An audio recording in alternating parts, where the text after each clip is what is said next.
¿Qué es la fe? Con signos de interrogación. Y vamos a tratar de desarrollar este tema que considero que tal vez es de lo más importante que existe elementalmente en la doctrina cristiana para poder comprender qué es la fe. La diferencia entre creer simplemente o la simpleza de la credulidad y la fe bíblica, que son totalmente opuestos. Dice Hebreos 11:6, pero sin fe es imposible. Esta palabra imposible significa que no existe ninguna otra manera de agradar a Dios.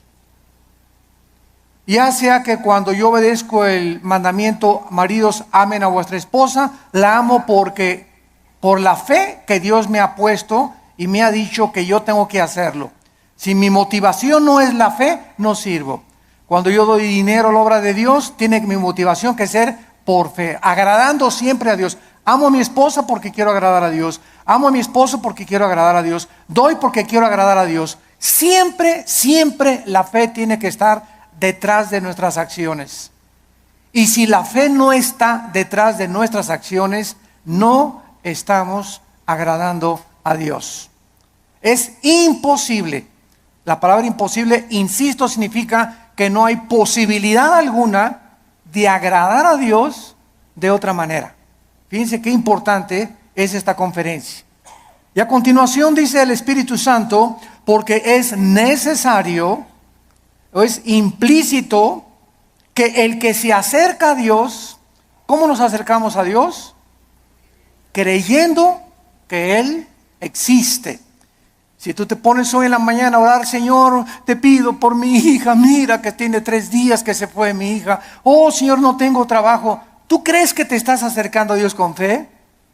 Bueno, primero tranquilízate, cálmate, tómate un chocho tal vez, ¿verdad? Para que te aplaques. Pero en un estado emocional donde está, Señor, por favor, etcétera, etcétera, es como si dijeras a Dios, tú no puedes, Señor, contestarme. Estoy lleno de aflicción y tú no puedes realmente contestarme. Pero yo me acerco a Dios y le digo, Padre, te doy gracias porque mi hija está en tus manos.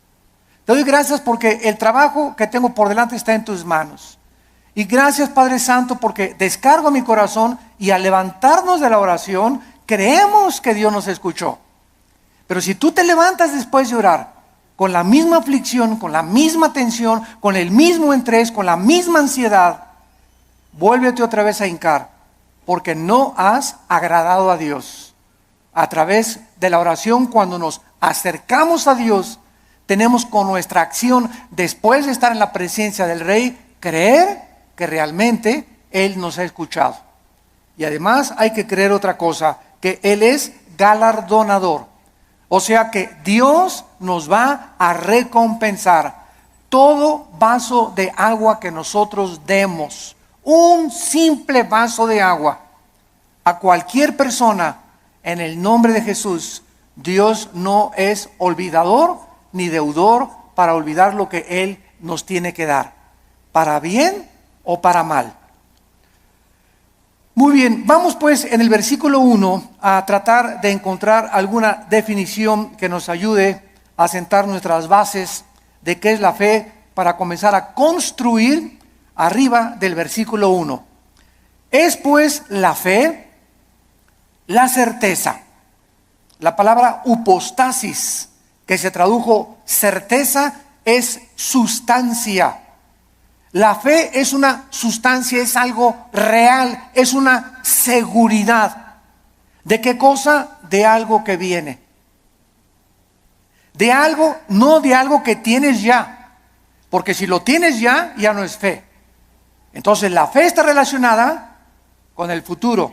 Siempre, siempre con algo que no tienes y que viene. Y que tú tienes que estar seguro que viene. No tengo trabajo ahorita, tengo 3 días sin trabajo, 2 semanas sin trabajo, pero Jehová es mi pastor. Como decía mi esposa hace unos momentos, declaro que soy tu hijo, que nada me faltará. Yo voy a mantener mi paz. Mi hijo se fue, mi hija se fue, no tengo trabajo, pero yo tengo la seguridad, la certeza que aunque no lo tengo ahorita, aunque no veo ahorita a mi hija que se componga, ni mi hijo que se componga, y aunque no veo ahorita prospectos del trabajo, lo creo, lo tengo seguro porque tú lo has dicho. No he visto justo desamparado a su descendencia que mendigue el pan. Yo sé que tú me vas a dar el trabajo, Señor. Yo sé que tú me vas a sacar adelante. ¿Por qué? Porque así lo dice tu palabra. Y esta seguridad que tú tienes, dice a continuación, es una convicción, aunque tú no lo estás viendo. Muy bien, vamos pues a tratar de explicar más claramente esto. La fe está relacionada con el futuro y con lo invisible. Con lo futuro y con lo invisible. Porque es algo que esperamos en el futuro, ya sea en 3 horas, 4 horas, mañana, pasado un mes, un año, no sé. Y al mismo tiempo es algo que no podemos percibir con nuestros 5 sentidos. En el momento en el que nosotros veamos algo, ya no es fe. Porque la fe está relacionada con lo invisible. En el momento que lo veo, ya no es fe. Por eso cuando alguien dice, si yo veo un milagro, voy a creer, esto es la antítesis de la fe. Porque es totalmente lo contrario. Primero tenemos que creer, como lo vamos a ver, para ver. ¿Me están siguiendo? No es ver para creer, sino creer primero para que después puedas ver la gloria de Dios manifestada. Muy bien, la fe es la certeza, es una seguridad de algo que esperamos y es una convicción de algo que nosotros no vemos. Esta certeza, ¿quién nos las da? Porque necesitamos una certeza y necesitamos una convicción para que nuestra fe sea sólida y esté basada en un buen fundamento teológico. Esta certeza nos la da la Biblia. Porque solo en la Biblia puedes encontrar las promesas que son futuras para nosotros. Dice Dios, si tú siembras escasamente, recoges escasamente. Si tú siembras abundantemente, recoges abundantemente. Si tú amas a tu esposa como Cristo amó la iglesia, no te imaginas las bendiciones que vendrán sobre tu vida. Si tú no amas a tu esposa como te estoy mandando en la palabra de Dios, las promesas mías que te tengo preparadas, no las vas a poder ver. Porque no has creído. Porque para que puedas ver la bendición en tu matrimonio, para que puedas ver la bendición en tu noviazgo, para que puedas ver la bendición económica en tu vida y en tus negocios, antes tienes que creerle a Dios y poner en práctica o en acción lo que Dios dice en su palabra. Y la convicción, ¿quién nos las da? El Espíritu Santo. Entonces tenemos íntimamente relacionadas a la Biblia con el Espíritu Santo. No podemos jamás divorciar al Espíritu Santo de la Biblia, ni la Biblia del Espíritu Santo, porque el Espíritu Santo es el autor de la palabra de Dios. Entonces necesitamos entender que el Espíritu Santo es un espíritu de santidad, ¿verdad? Es el espíritu de verdad, es el consolador. Entonces, si yo tengo el Espíritu Santo y quiero caminar con el Espíritu Santo y Él es santo, ¿podrán caminar dos juntos si no estuvieran de acuerdo? No, ¿verdad? Para que yo camine con el Espíritu Santo, tiene que haber santidad en mi vida, porque Él es santo y me toma de la mano. Pero el momento en el que yo camino sin santidad o comienzo a caminar en pecado en la vida, inmediatamente rompo mi comunión con el Espíritu Santo. Me suelta, es tan sensible como una paloma el Espíritu Santo. Inmediatamente vuela, no se hace a un lado y me encuentro caminando yo creyendo que Dios está conmigo, creyendo que el Espíritu Santo está conmigo, y estoy caminando en la carne. Es lo que se llama caminar en la carne. Y la carne es muy consagrada, La carne es muy religiosa. La carne adora a Dios y por acá y por allá, y sin embargo podemos hacer muchas cosas sin la ayuda de Dios en nuestra vida. Muy bien, veamos ahora que entonces la fe está relacionada con dos realidades eternas e invisibles, con Dios y su palabra. La verdadera fe bíblica está limitada a la Biblia. En otras palabras, hace algún tiempo recuerdo que unas personas me dijeron: Armando, ¿por qué eres tan incrédulo? ¿Por qué no crees que el orito que está cayendo del cielo lo manda Dios y las piedras preciosas que están cayendo en nuestra iglesia son de Dios? Y yo les contesté sencillamente: porque Dios no me manda a creer eso. Yo creo lo que la Biblia dice, pero el hecho de creer cualquier fenómeno o cualquier acción, aunque sea milagrosa, no implica que sea de Dios. Porque el diablo puede hacer fenómenos y puede hacer milagros también.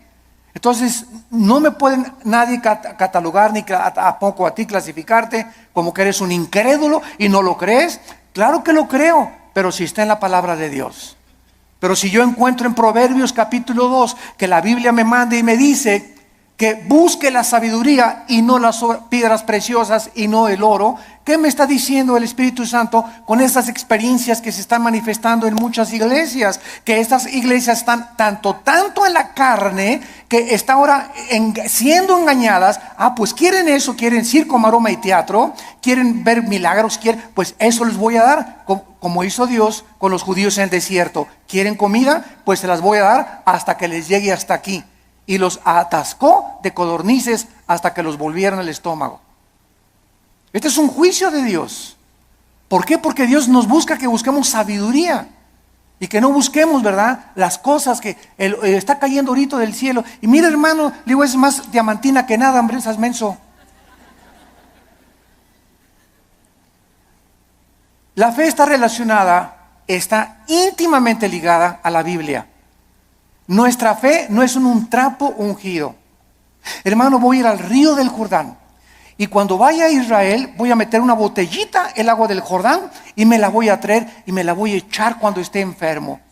O la voy a poner ahí, ya casi una veladora. Voy a traer agua del Jordán y me voy a bautizar del río Jordán. El agua del río Jordán y el agua del río Bravo y el agua del río Nilo y el agua del río Támesis en Inglaterra es exactamente igual. El río Jordán no tiene propiedades milagrosas. Es el agua de un río donde hace 2000 años el Señor Jesucristo fue bautizado, pero el agua no tiene nada de milagroso. El río es como cualquier otro río, y el hecho que Jesús y el Bautista hayan bautizado ahí no significa que va a ser agua milagrosa. Estamos retrocediendo otra vez a Roma, a la agua bendita. Antes entraba a la iglesia y le metía la mano y me hacía por mí que agua bendita, porque le hicieron así y le atribuían propiedades milagrosas. Esto se llama hechicería. Esto es vulgar hechicería, atribuirle a un objeto, a agua, trapitos o cualquier cosa, poderes milagrosos. Esto es hechicería.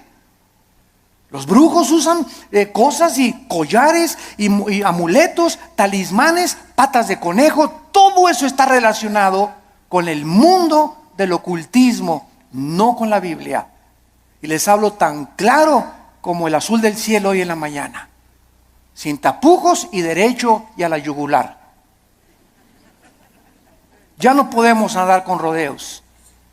Ya no podemos andar diciendo que tenemos que hablar al pan, pan y al vino, vino. Tú tienes que entender ya claramente qué es la fe. Y ya no estar poniendo un objeto como hace algún tiempo. Me vende un trapito y ahí va la gente y compra el trapito ungido. O te mando este anillo que lo compré en Jerusalén. O este collar que tiene propiedades y porque este predicador en tal parte lo anunció, y van y lo compran y se lo cuelgan y le atribuyen propiedades milagrosas, o ponen el trapito debajo de la almohada y se les va a quitar el dolor de cabeza, o va a traer que la maldición se va a ir de su casa. Todo eso está relacionado con el mundo de la hechicería. Eso ya no es fe.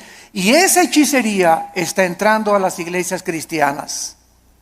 ¿Por qué? Bueno, hace 2000 años en la iglesia de Gálatas, en Gálatas 5, versículo 1, el apóstol Pablo, si alguien no lo cree, les dice a los Gálatas, ¿quién los fascinó para no oír la verdad? Y esa palabra fascinar en el griego es hechizar. La iglesia de Galacia estaba hechizada, estaba controlada por demonios que habían entrado en falsos maestros y pastores que esta iglesia tenía y que les estaba enseñando a los cristianos. Es que no es suficiente la muerte de Cristo, necesitas circuncidarte, no necesitas poner árbol de Navidad, no necesitas hacer estas cosas, necesitas ahora agregarle a la obra de la cruz algo extra. Cuando la Biblia dice que cuando Cristo murió en la cruz del Calvario, se finí, caput, se acabó, consumado es, no hay nada que agregarle a la muerte de Cristo para el perdón que hemos recibido. Tratar de, después de la gracia de Dios, decir que necesitamos hacer ciertas cosas para completar la obra de Cristo, estamos llamándole que fue incompleta la muerte de Cristo, y esto es una herejía. Hace algún tiempo, bueno, más bien no algún tiempo, hace algunos días, me entrevistaron en un programa de televisión. Y una de las preguntas que siempre me hacen en Colombia, en Guatemala, donde quiera que voy es, ¿qué se pierde la salvación? Siempre me preguntan esa pregunta.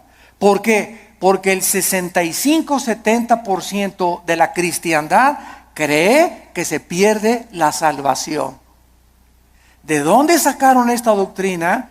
De un hombre llamado Jacobo Arminio, que enseñó, y porque hay 5 versículos de la Biblia, nada más 5 contra más de 500 versículos en la Biblia que enseñan que la salvación no se puede perder. Además que es ilógico teológicamente. Entonces, estos 5 versículos parecen enseñar que la salvación se pierde, como si que te borraré del libro de la vida y que te apartaré y la rama, Juan 15, serán cortados, etcétera, etcétera, que parece indicar que la salvación se pierde. O 2 de Pedro capítulo 2, 22 al 24, que el perro regresa a su vómito, la puerca lavada a lavarse en el lodo. Pero sin embargo, cuando estudiamos estos versículos, nos damos cuenta que los sacaron de su contexto.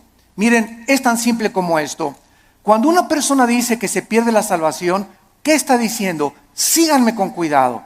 Está diciendo que al llegar al cielo, Pedro le va a decir, a ver, Pancho Pantera, ¿por qué te voy a dejar entrar al cielo? Y tú le vas a contestar, por la gracia de Dios, más me porté bien.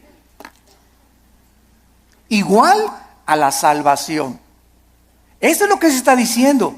O sea, que la gracia de Dios no fue suficiente. Ahora que ya soy salvo, necesito portarme bien, porque si no me porto bien, pierdo la salvación. Entonces, ¿qué salvación nos dio Dios? ¿Temporal o eterna? Dicen Hebreos 9 y Hebreos 10 que nos hizo eternamente perfectos y santificados. En el momento que recibes a Cristo, recibes la eternidad. Estamos ya en el reino de Dios espiritualmente. La eternidad está dentro de nosotros ya. Pero, y ahora en segundo lugar, ¿por cuántos pecados? Apunta todo esto para que te defiendas. ¿Por cuántos pecados murió Cristo en la cruz? ¿Por los pasados, por los presentes o por los futuros? Por los pasados, los presentes y los futuros. Entonces, si existe un pecado que diga que nos hace perder la salvación, Cristo tendría que volver a morir. Cristo tendría que volver a pagar por ese pecado que te hizo perder la salvación. Porque la muerte de Cristo solamente te perdonó los pasados, pero los que tú cometas, tú eres responsable. Y si hay alguno que cometas, entonces Cristo tiene que volver a morir. Y entonces ya Cristo no murió por los pecados pasados, presentes y futuros, sino solamente por los pasados. Porque los que estás cometiendo, tendría Cristo que estar muriendo muchas veces para estar pagando por ellos. Ahora, si tú cometiste un pecado que te hace perder la salvación, la pregunta de los 64,000 pesos es, ¿cuál es, Pancho? ¿Qué pecado nos hace perder la salvación? Dice 1 Juan, ¿la sangre de Cristo nos limpia? Solo de algunos. ¿Eso dice? Ni el homosexualismo, ni el divorcio, ni el transexualismo, ni el robo, ni el crimen, ni el asesinato, ninguno de estos pecados es el pecado imperdonable. Ninguno de estos pecados es la blasfemia contra el Espíritu Santo. El único pecado que no tiene perdón no lo pueden cometer los cristianos, solo los no cristianos, que es la blasfemia contra el Espíritu, rechazar la gracia de Dios. Hechos 7, 51 y 52, que es el pecado que cometieron los fariseos.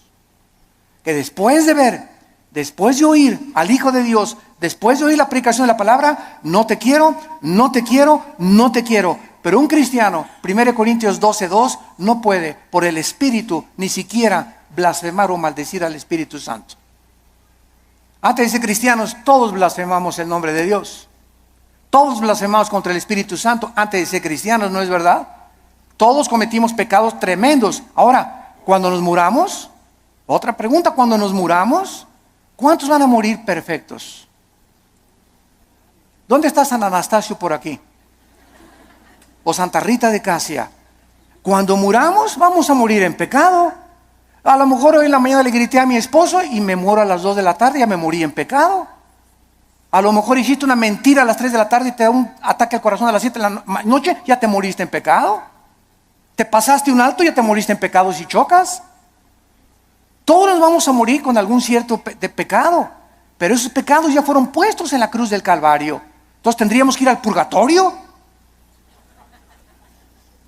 para pagar por esos pecados con los que morimos y no los pudimos confesar. Todo esto es absurdo y irracional teológicamente. Y podemos continuar así con los pactos, con la gracia. ¿Qué es la gracia, no?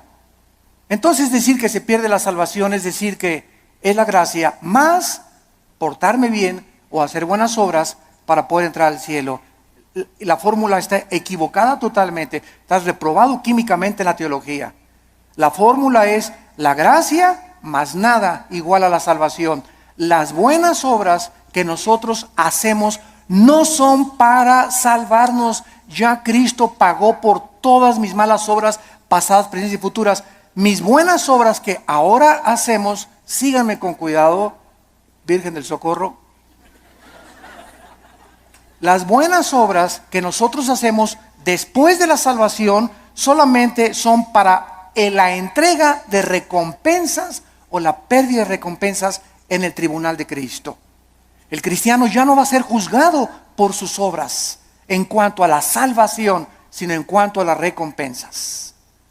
Y la fidelidad va a ser altamente recompensada por Dios.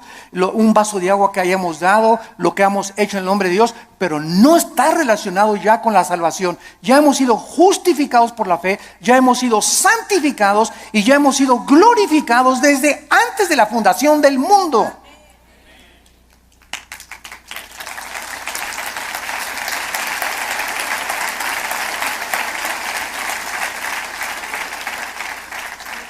Tenemos que desenterrar otra vez la doctrina de la salvación en el siglo XXI y volverla a enseñar.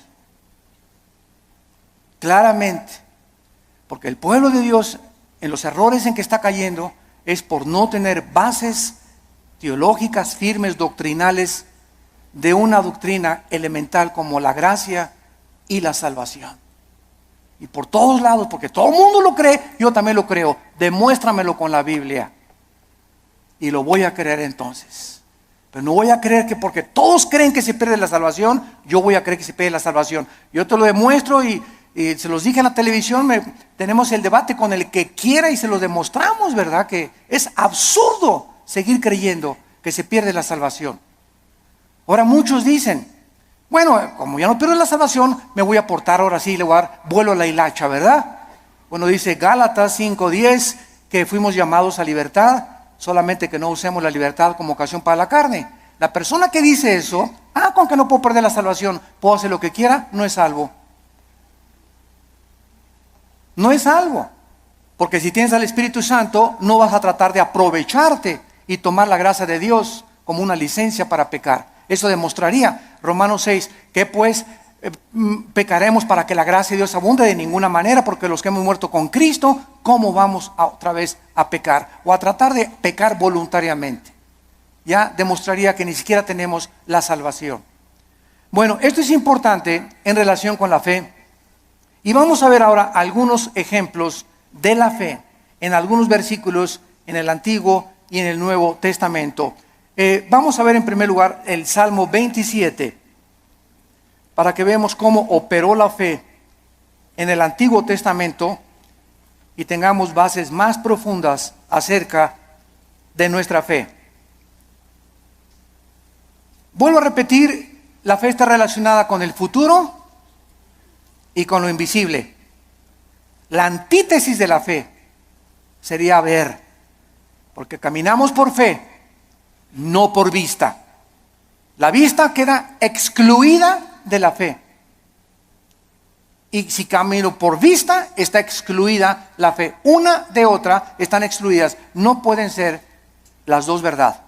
O camino por fe sin ver, o veo y ya no camino por fe. ¿Está claro? Es muy importante aceptar este concepto.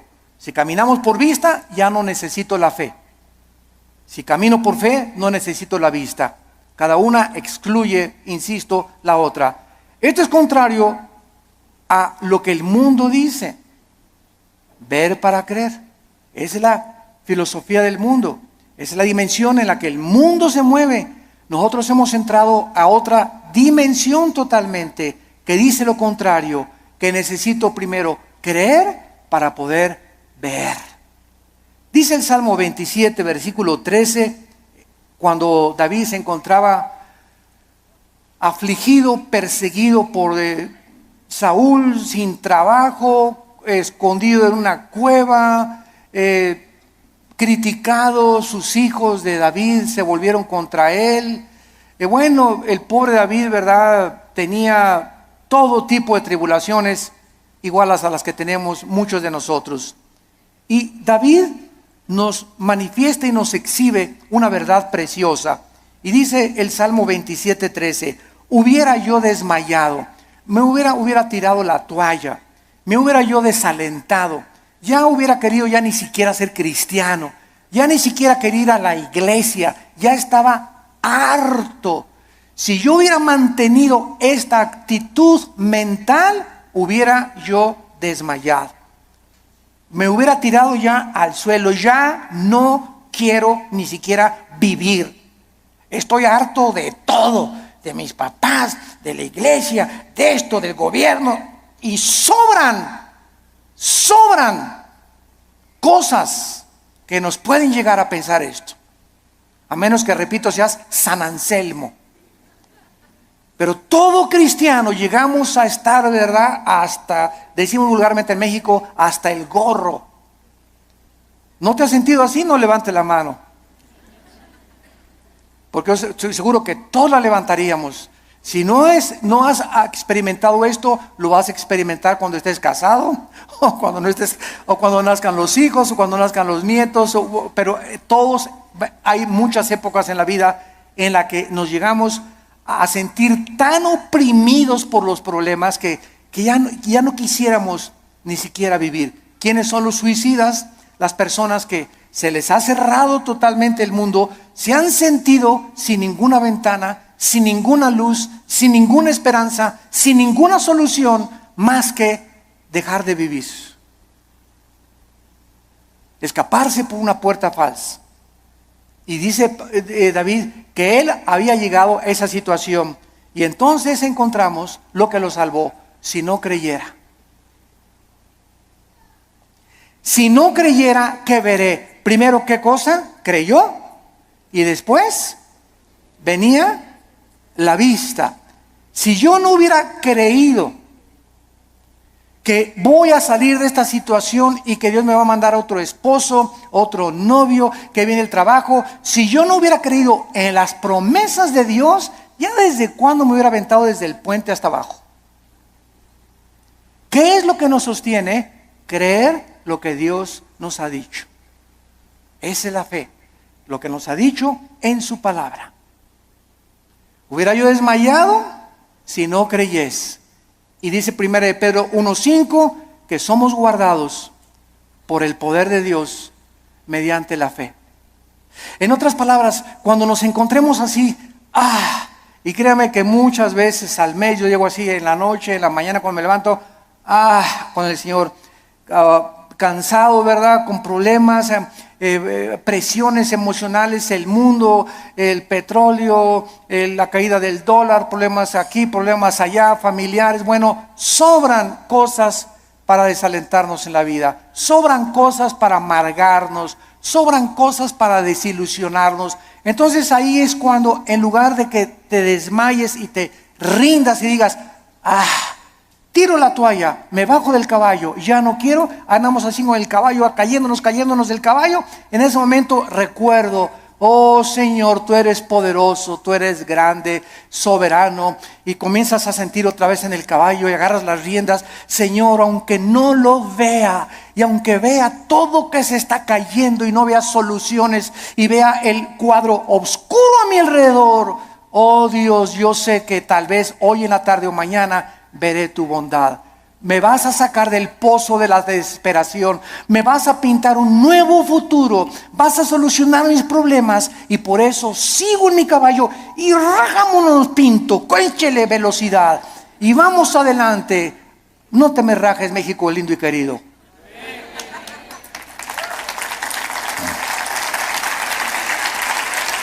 No nos echemos para atrás. Vamos 2-0. Pues ya. Puro gringote de 1.90, 1.95. No, ya no la hacemos. ¿Cómo que no la hacemos? ¿Cómo que no? Ya, ándele, ¿cómo que no la hacemos?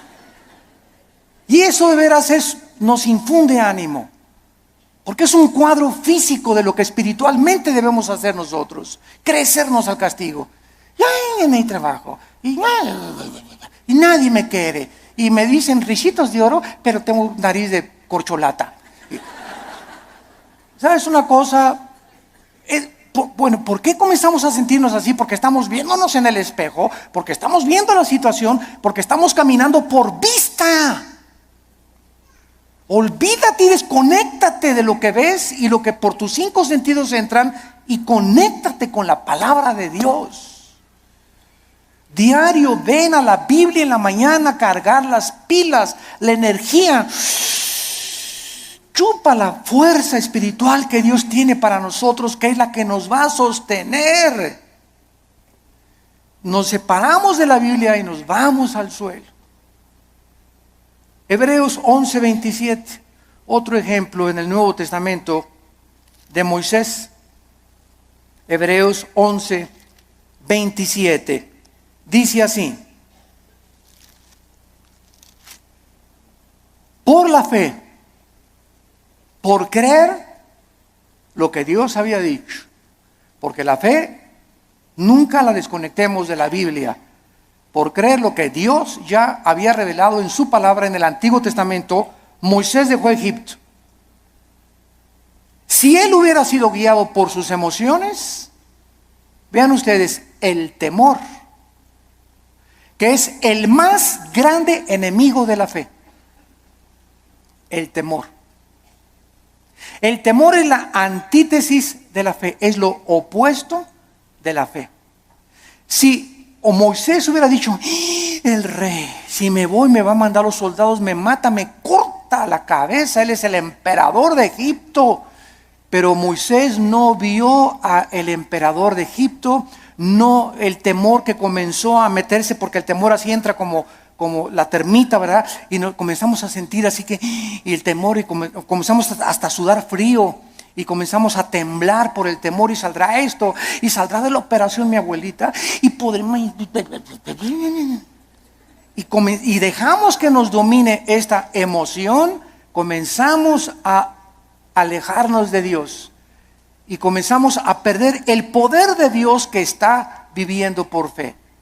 Moisés dijo, antes de tenerle miedo al faraón, antes de tenerle miedo a su abogado, antes de tenerle miedo a mi suegro, antes de tenerle miedo a mi ex esposo, antes de tener miedo de nada ni de nadie en este mundo, tengo temor de Dios. Y eso fue lo que hizo Moisés. No vio el temor del emperador, los ejércitos que tenía, y dejó Egipto. No fue gobernado por el temor, sino creyó lo que Dios le había dicho y venció sus emociones. Porque se sostuvo como viendo físicamente a Dios. ¿Eso dice? Este está en tercera de Pancho 3:1. Porque se sostuvo viendo algo que no se veían con sus ojos, ni se experimentaba empíricamente con sus 5 sentidos. Se sostuvo por algo que nadie podía ver, pero él sí podía ver, y podemos ver los cristianos, que es a Dios. Viendo al invisible. ¿Con qué ojos lo vemos? Con los ojos de la fe. Es un par de ojos que el Espíritu Santo nos ha entregado que el mundo no tiene. Vemos no lo que vemos, vemos las cosas que no se ven, porque las que no se ven son más reales que las que se ven. Esto fue lo que hizo que Moisés se pudiera sostener. La fe nos capacita para ver lo que el mundo no puede ver. No hay trabajo, no hay esto, no hay aquello. El mundo, terremotos, se cae. Ahora que fue el terremoto de Japón, no sé si vieron ustedes un video de los muchos que han pasado, que primero el terremoto, el tsunami y el puntillazo, la fuga de gas radioactivo. Y pasaron a una japonesita que era cristiana, como de 80 años de edad. Y está la japonesita en el video caminando y dice, aquí estaba mi casa. Y para todos lados estaba viendo, y ahí estaban mis hijos, y ahí vivía mi sobrino. Y se queda la japonesita como de 80 años de edad, sin nada ni nadie en el mundo. Ni una cobija donde acostarse. Y se hace así las cabezas y dice, pero tú me seguirás sosteniendo. Bueno, las lágrimas comenzaron a caer de mis ojos.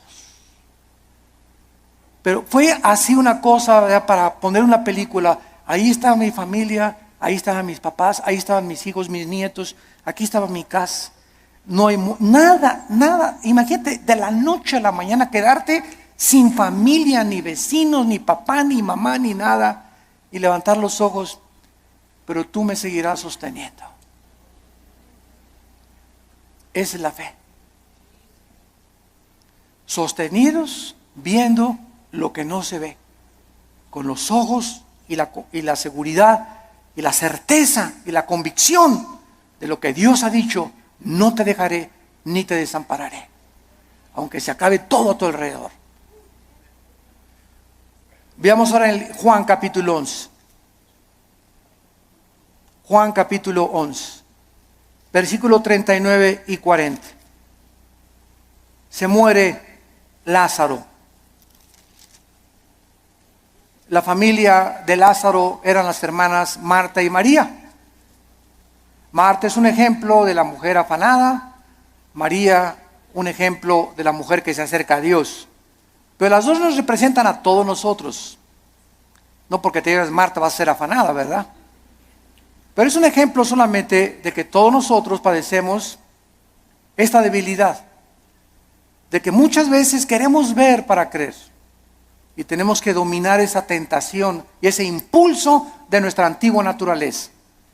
Entonces aquí en Juan 11:39 dijo Jesús, quiten la piedra. Marta, la hermana del que había muerto, dijo, Señor, y ella, porque es de 4 días. Jesús le dijo, ¿no te he dicho que si crees, verás? Ahí está otra vez. Marta, tú no tenías que haber visto que se alivió ahorita. Hemos llegado al punto que lo dejé morir, porque Cristo dejó morir a Lázaro.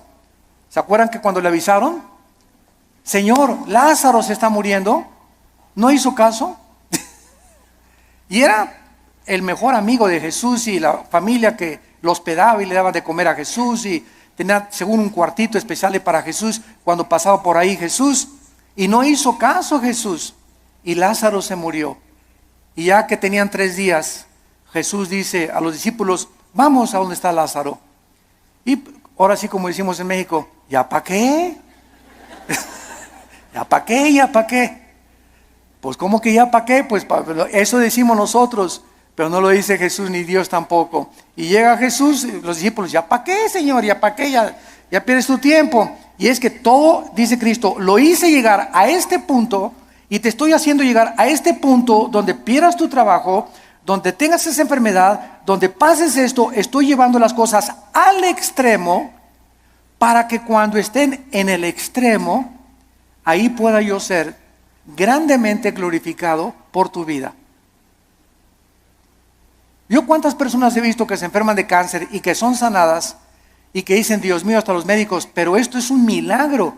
Pero si no hubiera sido esa enfermedad, no hubiera sido glorificado Dios.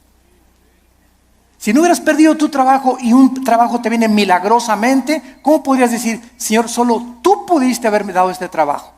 Fue un milagro. Así como ayer la selección mexicana fue un milagro que ganara. Pero aquí no se mete, ¿verdad?, la fe. O sea, 2-0 decimos, ya al 2-0, yo ya iba a pagar la televisión. La neta. Dije, ya, otra goliza. ¿Cómo nos vamos a levantar de un 2-0 con estos gigantones de gringos, verdad? Y cuando viene y te das cuenta, ¿no? Que, caray, digo, lo que no parece, se puede convertir en una realidad. Entonces muchas veces Dios deja que lleguemos a ese 2-0 y que parezca que todo está perdido. No está perdido. Porque Él es Dios y Él es alguien que ha dicho, no te dejaré, desampararé, estaré todos los días contigo hasta el fin del mundo. Podemos, aunque perdiere mi padre y mi madre, con todo Jehová no me dejará. Porque Él es nuestro sostén. Y le dice Cristo a Marta, si tú crees, vas a ver la gloria de Dios. Tenemos que ver espiritualmente para poder creer. La gloria no puede venir hasta que no creamos. Por ejemplo, en el área económica, en el área matrimonial, en el área de relaciones sociales, en el área de nuestras amistades, en todo esto se cumple primero creer para ver. Dios le dice a los maridos, amen a su esposa. Tú amas a tu esposa sacrificialmente y comienzas a quitar todas las imágenes de otras mujeres de tu vida, etcétera, etcétera, y ve Dios tu fidelidad mental y espiritual, porque los pensamientos no le engañan a Dios. ¿Qué hace Dios cuando un hijo está haciendo lo que la Biblia dice porque quieres agradar a Dios? Te bendice. No te imaginas cómo te bendice. Señor, pero que tú ya tiene 20 kilos de más, Señor. ¿Cómo tú? ¿No puedes cambiar una llanta vieja por una nueva? Como dicen en Guanajuato, ¿verdad? Y sabes una cosa, que cuando estamos casados no es solamente la pasión. La pasión dura la luna de miel 3 o 4 días y dura también en el triunfo del amor. Pero todas esas pasiones que tú ves y esos enganches que se dan en esas cosas no duran. Y claro que nos seguimos besando y todo, ¿verdad? Pero entonces ya entras al matrimonio y entras a un nivel donde no solamente es pura pasión, hay problemas y bajadas y comienzas a entrar a una madurez donde maduras con tu esposa y te das cuenta que es una relación que tiene que durar toda la vida hasta que la muerte nos separe, porque está basada en un cordón de 3 dobleces, que es Jesucristo. Entonces ya no está basada tanto en el físico como en una relación espiritual, porque los matrimonios que duran son los matrimonios que los dos son discípulos de Cristo. Cuando dos caminan hacia Dios, es como un triángulo. Dios está en la punta del triángulo y aquí está el hombre y la mujer. Cuando el hombre y la mujer caminan los dos siguiendo a Cristo, cada vez están más cerca el uno con el otro, porque más cerca están de Dios. Y ya podemos vencer esas cosas de cámbiame, la verdad. O es que no vas a tener Miss México toda tu vida. ¿Qué querías, verdad? ¿Que tu esposa te durara así? Tiene que dar a los 50 años tu esposa, a los 60 años tu esposa. el cuerpo se deforma, igual él tiene panza de Santa Claus ya también, ¿verdad? Pero nos seguimos queriendo. Entonces nuestra antigua naturaleza demanda ver para creer, puesto que depende de los sentidos, pero no de la palabra de Dios. Y vemos en penúltimo lugar 2 Corintios 4. 2 Corintios 4, versículos 17 al 18. Y dice el apóstol Pablo, esto es tremendo. Estamos tratando de encontrar la fe en el Antiguo y en el Nuevo Testamento en algunos pocos versículos. 2 Corintios 4, 16 y 17 al 18. Por tanto, otra vez dice Pablo, no desmayamos. Qué peligroso es darnos por vencidos. Qué peligroso es tirar la toalla en la vida cristiana. Qué peligroso es desesperarnos. Qué peligrosísimo es desanimarnos. Qué peligroso es. Porque cuando un cristiano es animado, se te viene una horda de demonios que van a agravar tu situación. Se va a convertir en una cosa crónica en tu mente. Vas a comenzar a sufrir unas depresiones. Las personas que sufren de depresión continua, todos somos deprimidos de vez en cuando. Pero cuando somos deprimidos ya 3, 4, 5 días deprimido, estás bajo ataque del maligno. Porque el fruto del Espíritu es paz, gozo y amor. ¿Por qué has llegado a esa situación que estás así? Que ni te toquen porque brincas, porque tienes una semana, 2, 3 semanas que te soltaste la palabra. Y comienzas a desmayar porque no estás aferrado a la palabra de vida. Por tanto, no desmayamos, dice el apóstol Pablo. Antes, aunque nuestro cuerpo exterior se va desgastando, el interior, no obstante, se renueva de día en día. ¿Saben ustedes que lo peor que existe para una persona es verse en el espejo? Bueno, claro que tenemos que peinarnos, ¿verdad? Y rasurarnos, etcétera, etcétera. Pero cuando ves, ya tengo 50 años, viejito, ya. No, ya tengo 70, ya para qué, ya voy de salida. ¿Cómo que vas de salida a los 70 años? Ya tengo 80, ya voy de salida, ya para qué. ¿Cómo que vas de 80? A los 80 años Moisés fue llamado por Dios. A los 80 años Caleb le dijo a Josué, dame más montañas para conquistar. Cuando comenzamos a vernos físicamente, no, pues es que dice que a los 60, a los 70 se deteriora el cuerpo. Eso dice la ciencia, pero dice uno de los salmos que cuando nosotros confiamos en Dios, seremos fructíferos como las palmeras, tendremos fuerzas como las del búfalo y creceremos como los cedros del Líbano para continuar anunciando la justicia de Dios. ¡Qué viejo ni qué viejo! Dejemos que nuestro cuerpo se siga desgastando. Yo les he hablado tantas veces de nuestra abuela materna que murió hace algún tiempo, de 97 años de edad. Mi abuelita, 97 años de edad, no usaba bastón. Nunca se convirtió a los casi 80 años de edad, después de haber sido 30 años presidenta de la Acción Católica de México. A los 80 años de edad, vivió todavía 17 años más a los 97 en sus 5 sentidos. Y se levantaba a las 7 de la mañana, se emperifollaba y se ponía su loción Sanborns, se cubría todo, ¿verdad? Y caminaba, era la loción famosa en aquel tiempo, ¿verdad? Y la más barata también. Y estaba a los estudios y la llevaba a los estudios en la mañana y en la tarde. ¿Y ahora dónde vamos, hijito? Me decía a las 5 o 6 de la tarde el domingo. Le digo, abuelita, tú a tu casa y yo a la mía, le decía. Porque todavía se quería, traía cuerda a los 95, 96 años, traía cuerda todavía, porque, a ver, y vamos a ver una película mejor de Walt Disney, ¿no? Y llévame a cenar, abuelita, que me desgastas, abuelita, me debes más de 50 años de edad. Pero ¿qué era lo que la sostenía ella? Y que nunca, siempre el gozo, siempre contenta, ¿verdad? Regañando a todos y por aquí y por allá. Se parece mucho a mi mamá, ahorita ustedes la conocen, a la general, a mi mamá, ¿verdad? Sobre todo los que van a Liti, pero esa es energía que necesitamos tener.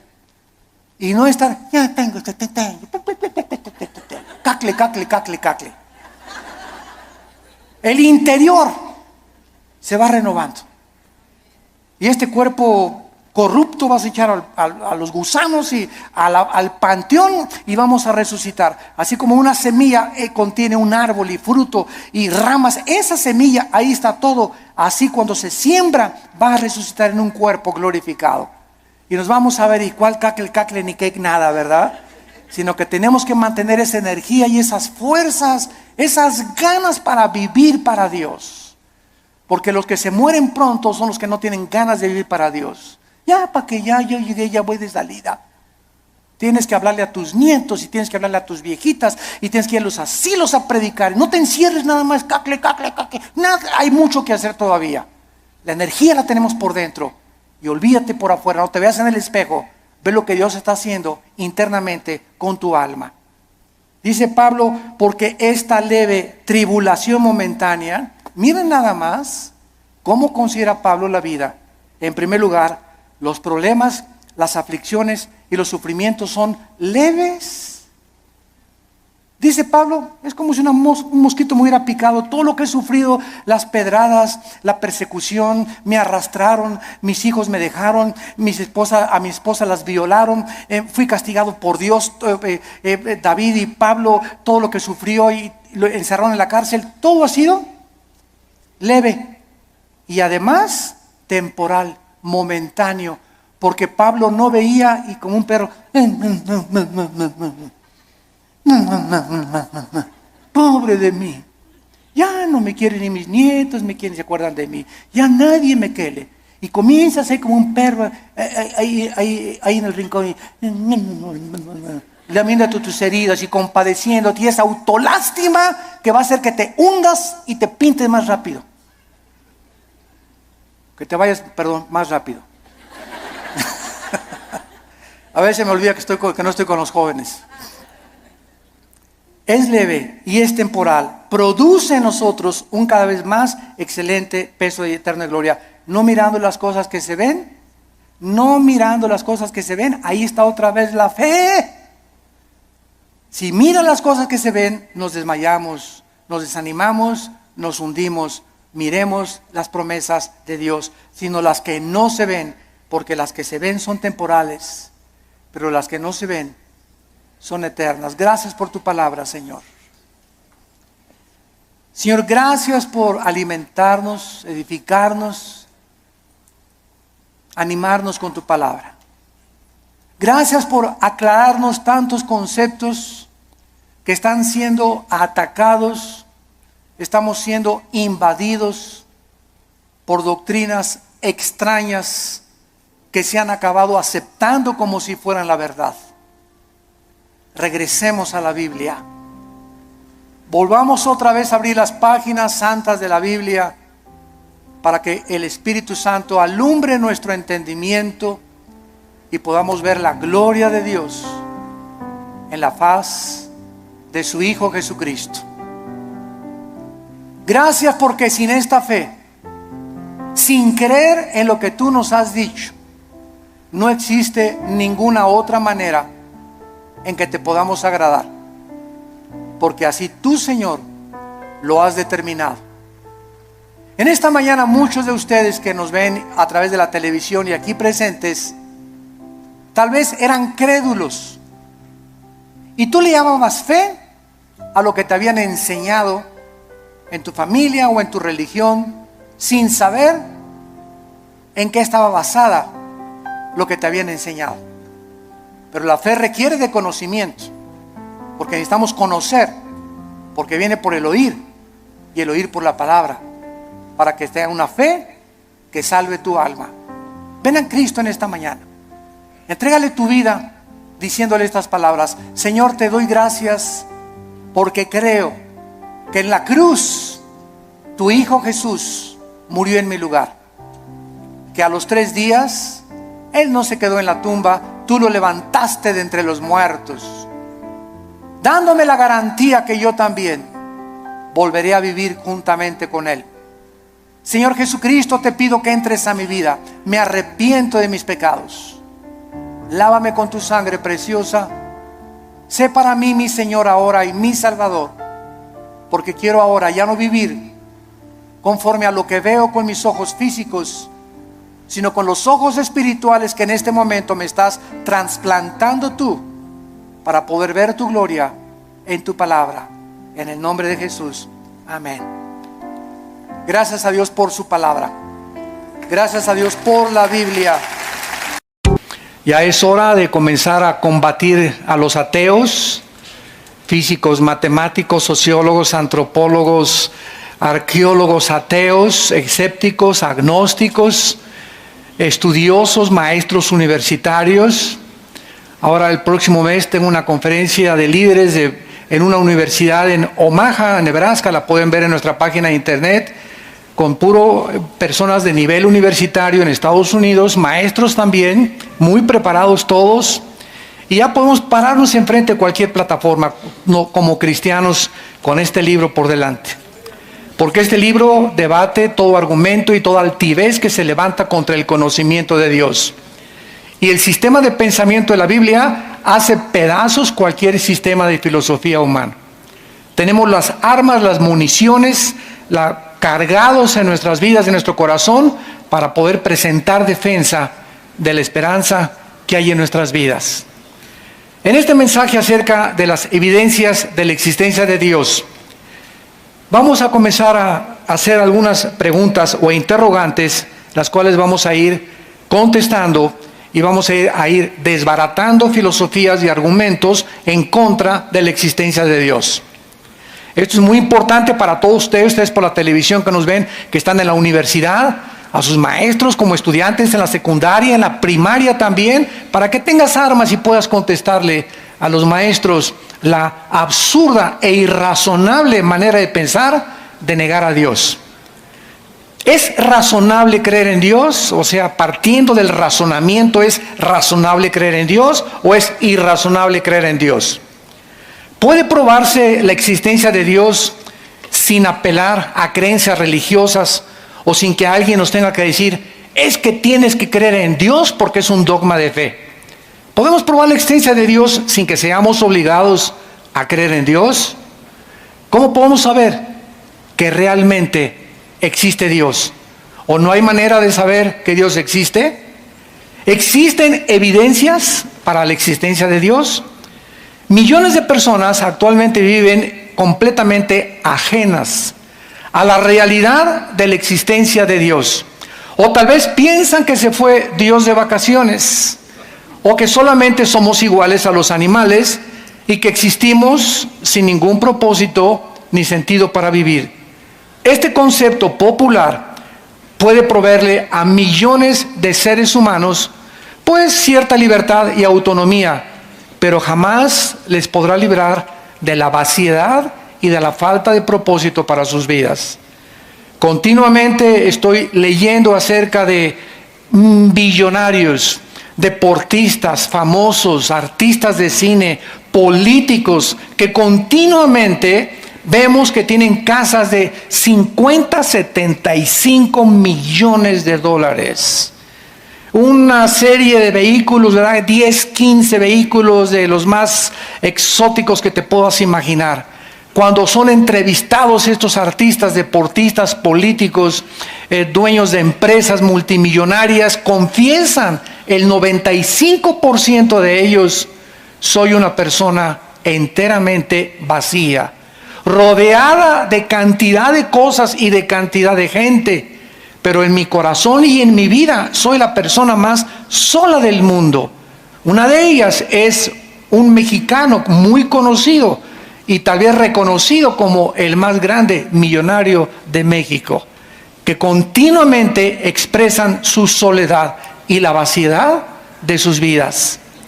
Millones de personas también actualmente tienen medios para vivir, pero sin embargo no tienen significado para vivir.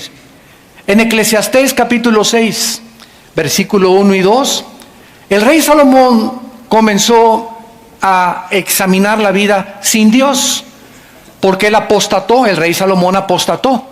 Y cuando el rey Salomón apostató y probó esa vida sin Dios, dijo, voy a probar mi vida ahora con placeres, a disfrutar a las mujeres que tengo, tal vez drogas, también experimentó con drogas, voy a hacer esto, voy a hacer aquello. Y cuando Salomón quiso salirse del control de Dios y experimentó todo lo que aparentemente el mundo le sigue ofreciendo a todos los seres humanos, Salomón concluyó y dijo en Eclesiastés 2 del 1 al 2, le dije a mi vida, voy a probar esto, voy a probar aquello, pero a la risa le digo enloqueces y al placer, ¿de qué sirve esto? Entonces, tenemos ejemplos como el de Salomón, ¿verdad? Cantidad, como repito, actualmente en políticos, deportistas, artistas, que llegan a la misma conclusión. Actualmente tenemos también contactos aquí en México, ¿verdad? Con muchos artistas que se están convirtiendo, vedettes que se están convirtiendo, como ustedes no se imaginan.